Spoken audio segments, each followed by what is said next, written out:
Иә, қайырлы күн, қош келдіңіз. Саламатсыз ба? Есіміңіз? Есімім Алтынай. Алтынай, қанша жастасыз? Жасым Немен 20-да. айналысасыз? 20-да. Иә. Немен айналысасыз? Өзім жұмыс істеймін және де сырттай оқимын. Қандай мамандықта? Общественное здравоохранениеда. Түсінікті. Қалауымды көресіз, тұрақты көрерменісіз.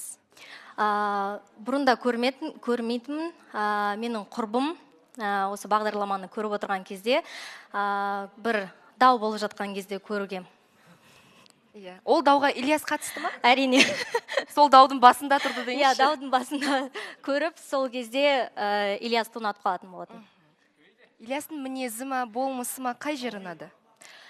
Ильястың маған тік мінезі